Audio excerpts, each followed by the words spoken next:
Liz here, and today I have a short tutorial on how to apply some caviar nail beads.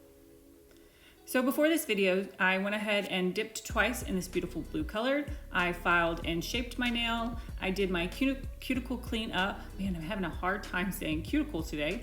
I used this ergo file. I love to use that ergo file to clean up my cuticles. And then you want to buff your nail as well to make sure that it's nice and smooth. If your nail is not smooth, then your caviar nail beads are going to be kind of lumpy. So this will ensure that your caviar beads have a nice shape. Then I will activate and clean up any product that I might have got on my skin. I just want to make sure that all of this cleanup is done before I top coat or do the caviar beads, because once those caviar beads are on there, then it's going to be a little bit harder to do any of this cleanup. So when you are doing the top coat, you want to top coat just the nails that are not going to be to have the caviar beads on them. So I skipped that nail that I'm going to put the caviar beads on. I'm just going to do an accent nail with that. So for my nail glue that I am choosing to use today, this is the Modelones nail glue gel.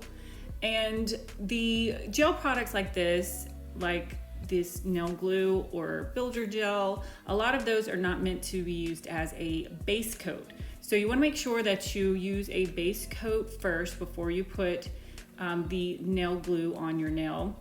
So you're going to use your products, make sure that you use you look at the description on your gel products and that you're using them according to the instructions. So this one has about a 30-second cure time with my 120 watt nail lamp. So I put that on there, cured it for about 30 seconds, and now I'm going back with the nail glue. So you see, as I dip my brush in, I kind of twirl it around. If you get any strings while you're taking out your product, because these are pretty thick, if you kind of swirl it like that, those little strings, it kind of gets rid of those little strings a little bit faster. So you're just going to put this on at a kind of a thin layer. You don't want it to be too thick. You just want it to be thick enough to grab onto those beads and put it in the area that you need this gel or that you want those beads. You don't want to be too close because these will add a good amount of thickness to your nail. So you don't want it to be too close to the edge of your nails. You do want to leave a little bit of a space. And make sure not to get this product on your skin as much as possible. If you do get a little bit on your skin, I'm doing this with my left hand, so I'm going really slow and trying to make sure that I'm getting it exactly where I want it. And I feel like this is very similar to a base gel, or a builder gel. So if you don't have a nail glue like this, you can I think that a builder gel would probably work just as well for something like this. So once you have it where you want it to be, you can give it a little bit of time to level out a little bit if you need to. Wipe anything that you got on your skin off your skin before you cure it. And you can clean your brush just by taking a lint-free wipe like you saw me doing there and just kind of like pinching it and squeezing it. Not all the gel needs to be off of your brush, just make sure that you get most of it off. So these caviar beads that I'm using, they were part of a nail set that came with a bunch of different tools and nail tape. And I will link that in the description if you want to. I think it was pretty cheap for what it was. And these are really pretty caviar beads, but there wasn't a whole lot that came with this kit, I guess because it was a cheap kit and there was just a lot of different little things that came with the kit. But I will link that in the description if you're interested in that.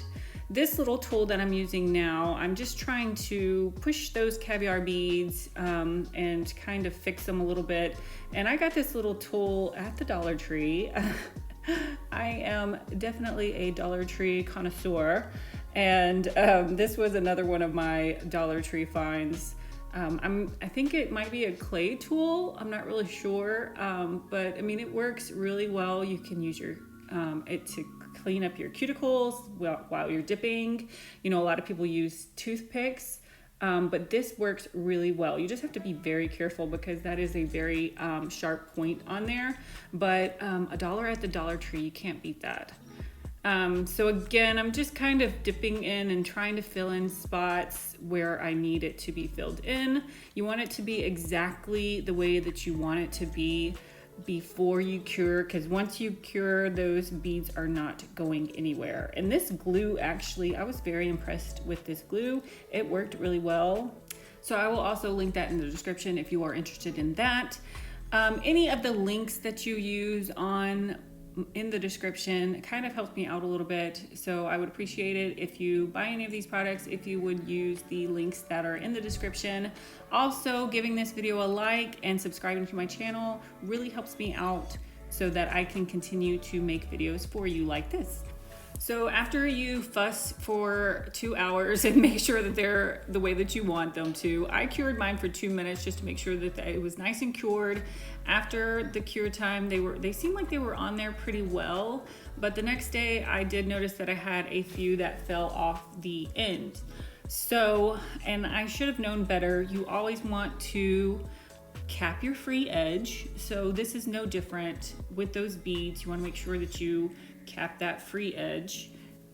So what I did to fix it is I added some more base gel, cured that, then I put a little bit more nail glue onto just that one spot. Now it was a little bit higher because it already had some nail glue that was set, and that stuff was pretty solid. It wasn't going anywhere.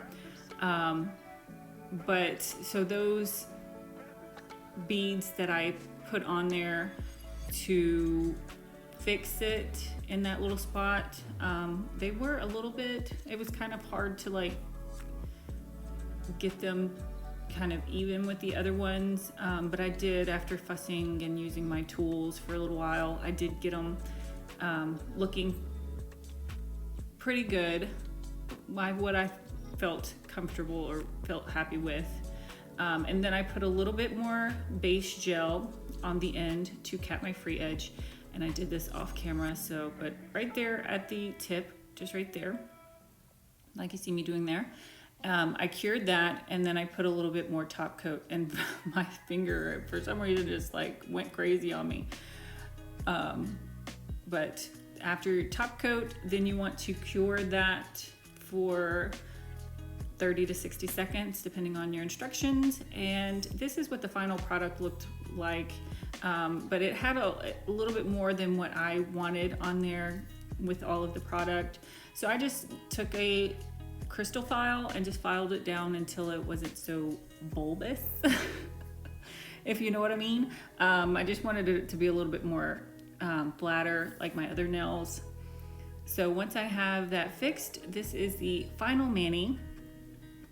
So hopefully you understood all of that.